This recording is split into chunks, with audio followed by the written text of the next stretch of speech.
Hi friends, ఈరోజు ఏమేమి చేస్తానో చూపిస్తాను, చూసేయండి. ఈరోజు అయితే కర్రీ చేస్తున్నాను. కోడిగుడ్డు కర్రీ చేస్తున్నాను. ఎలా చేస్తానో చూసేయండి.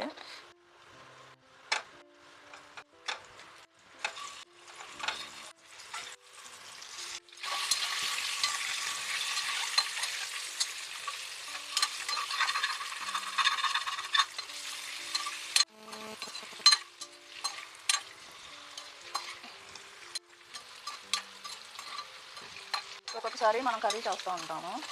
చేశాక ఈ కర్రీ ఇలాగంటే ఇంకెలా చేస్తే బాగుంటుందేమో, ఇది కూడా వేస్తే బాగుంటుందేమో అని అప్పటికప్పుడు ఐడియా వచ్చేస్తుంది అనమాట. గబుక్కున అలా ట్రై చేసేస్తాము.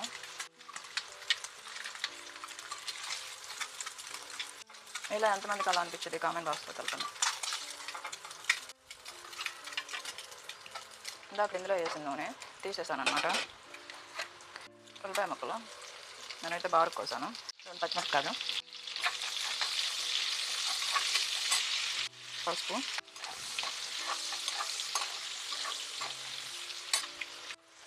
కొంచెం పచ్చనిపప్పు వేసాను అనమాట.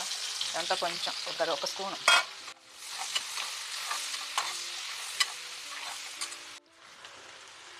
ఉల్లిపాయ పచ్చిమిరపకాయ పేస్ట్ అనమాట. కొంచెం ఎక్కువ వేసాను. ఆల్రెడీ ఉల్లిపాయలు వేసాను కదా. ఆయన వెల్లుల్లిపాయ పేస్ట్, అల్లం వెల్లుల్లి పేస్ట్, కాజు అనమాట, కాజు పేస్ట్, కొంచెం అన్నీ ఎక్కువ వేసాను. ఇది కొంచెం ఆగాలన్నమాట.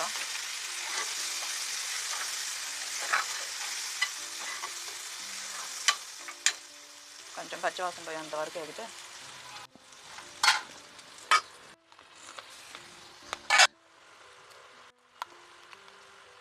కారం అనమాట కొంచెం ఎక్కువ వేసాను. ఇందులో ఒక చిన్న దోసకాయ అంటే కొంచెం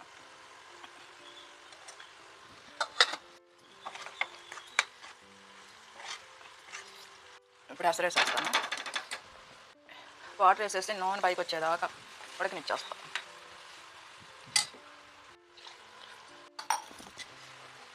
అదే ఇప్పుడు ఈ దోసకాయ ఉడికిపోవాలి, నూనె పైకి తాగాలి. కొంచెం గోంగూర అన్నమాట, గోంగూర ఇందులో వేసేస్తున్నాను.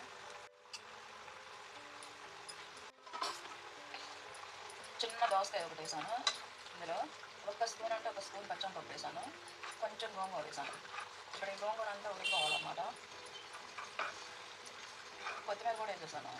ఇప్పుడు ఈ గోంగూర ఉడికాక నేను ఇందులో కొంచెం చికెన్ ఉంది, ఈ చికెన్ కూడా ఇందులో వేసేస్తాను అన్నమాట. కొంచెం అందుకని చెప్పేసి నేను కోడిగుడ్డు కూడా వచ్చేస్తాను సరిపోదని.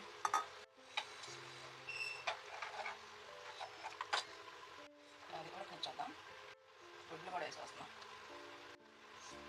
గుడ్డు కూరలోనే కొంచెం చికెన్ వేసాను అనమాట. చికెన్ సరిపోదు అందుకని.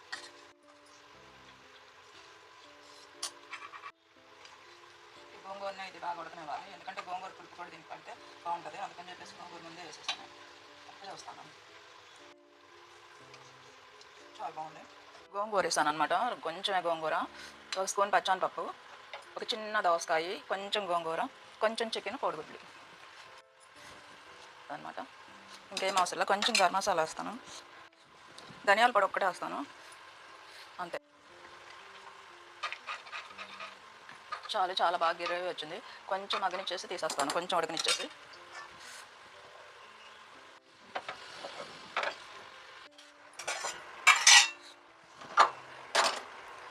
కోడిగుడ్డు, దోసకాయ, చికెన్ కర్రీ అనమాట. గోంగూర కూడా వేసాను. గోంగూర, చిన్న దోసకాయ, కోడిగుడ్డు, చికెన్ కర్రీ అనమాట.